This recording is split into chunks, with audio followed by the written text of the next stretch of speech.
It's my pleasure to welcome Adela Chen, an Associate Professor of Computer Information Systems and the Woodward Family Faculty Fellow at Colorado State University, United States, and Samantha Conroy, a Timberg Business for a Better World Professor and Associate Professor in the Management Department at Colorado State University.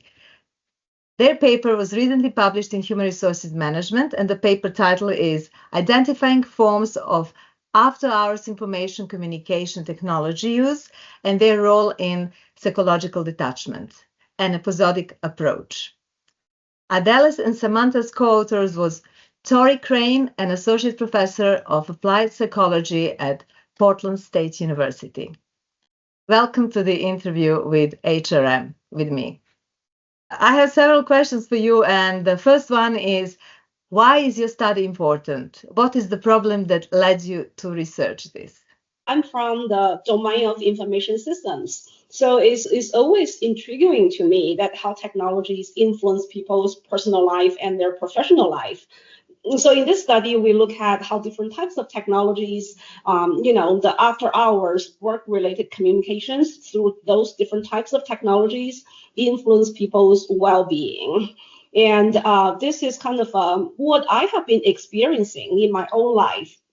And I observe that from people around me as well. So that's why, I feel really motivated to conduct this stream of research. And I feel these days, with technology being everywhere, and with these new work arrangements, we have remote work, chrono work, and all sorts of new work arrangements going on, it becomes even more important to understand kind of, the subtlety of how technologies influence us.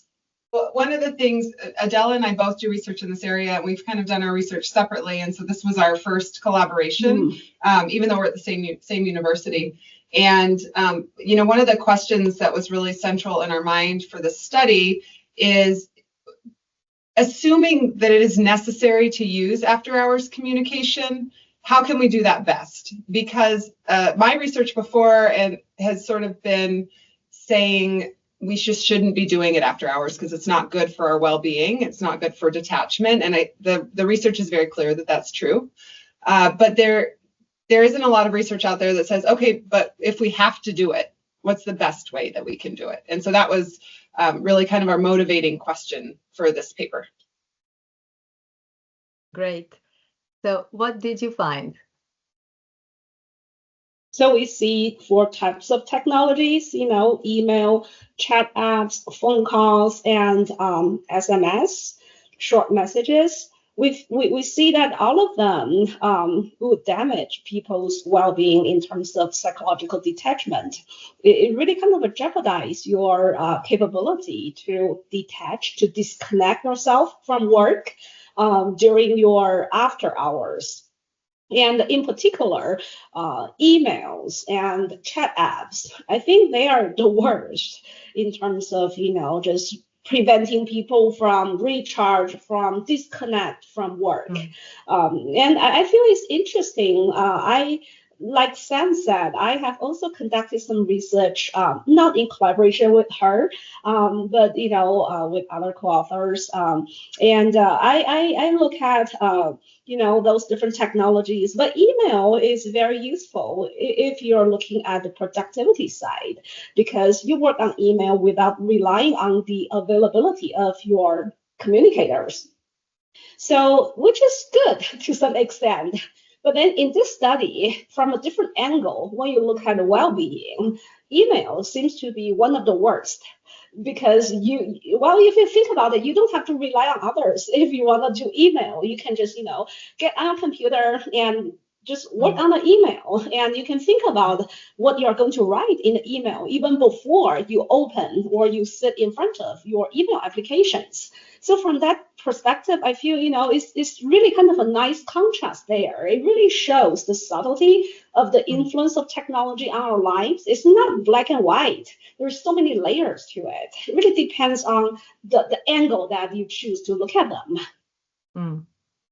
Yeah, and I kind of take from our findings, I think my sort of ultimate takeaway was that SMS, which we would just call texting. Most of us would think of it as texting.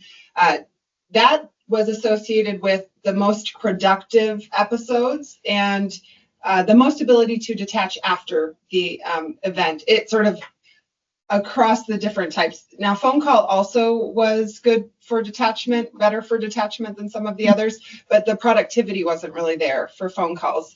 So, we had this research question, and it was cool that I think we really did find an answer that some of these technologies are going to be better after hours than others for this productivity detachment sort of trade-off. Why does that matter theoretically? So this is kind of a fun piece of this interdisciplinary collaboration, because Adela does come from the computer information systems field. And so she was able to bring in media synchronicity theory, which was not a theory that I was familiar with, but it speaks to how we can process the information from technology. So this concept of reprocessability. So can we keep going back and thinking about it more and more? And then also rehearsability. So how much do we rehearse what we're going to say or write? And different technologies are going to engage more reprocessing and more rehearsing. And so email, theoretically, email would engage more of these things. And that would lead to less ability to detach. And that is what we find. So I think bringing in these theories, so for the HR field, bringing in these theories from computer information systems is really quite helpful. For someone coming from information systems, I've been dealing with, technologies a lot, but when we work together, what Sam has brought to this paper, I feel really amazing, which is the organizational identification and organizational expectation. And we have those two moderators, and one is more like, reflect people's intrinsic motivation, and the other one is more like extrinsic pull or extrinsic pressure.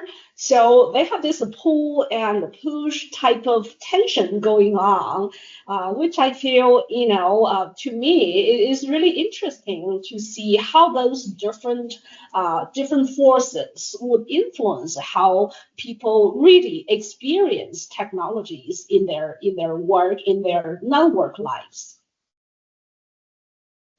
What do your results mean for HR policy or the practice of HR? These days, I know a lot of companies, they increasingly care about their employees' well-being, their mental health. So I think our study, we look at one of the key constructs that really kind of capture people's mental well-being. This at least viewed by someone from information systems. You guys are experts in the domain of human resource management. But for me, I view that psychological detachment is one of the key, the key dimensions of mental well-being. So we kind of connect technology use to this very important construct. It really shows to organizations that how different technologies, because usually we look at technologies, we talk about technologies, but there are different colors, there are different layers there, and they have different capabilities. And because of that, they have different impact on people's well-being. There's no pure black and white. We know emails can be really good for productivity as shown in the results as well, but at the same time is more detrimental to people's well-being, compared to other technologies. Although phone calls, in previous studies, we know phone calls can be very intrusive. Right, when you have a phone ringing, you feel like you have to take some action right at that moment. But however, it also has it's time bound. So from that perspective, it does less harm to people's psychological detachment, in the sense. So we see all these I like the term that Sam used earlier. It's a trade-off. So I feel like we can bring those subtleties to organizations and to employees so that they can make better informed decisions when they have to make these trade-offs. Mm-hmm. Yeah, I mean, I agree with everything Adela said. The only thing I'll add is that we confirm again, which has been confirmed over and over and over again, that detachment is reduced by after hours engagement with electronic technology. So it's a reminder to organizations that does have a well-being impact. And then we're able to find the nuance, as Adela was describing, associated with each different kind of technology. And, overall, it seems like text messaging has sort of the best trade-off. Of course, there are going to be situational dependent things, but we controlled for those in the model. So those were not as central to our primary points. That's great. I would like to thank you both, Adela and Sam, for participating in today's interview, and I hope to meet you again soon on another occasion. Thank you. Thanks so much. Thanks. Yeah, thanks, Jelena.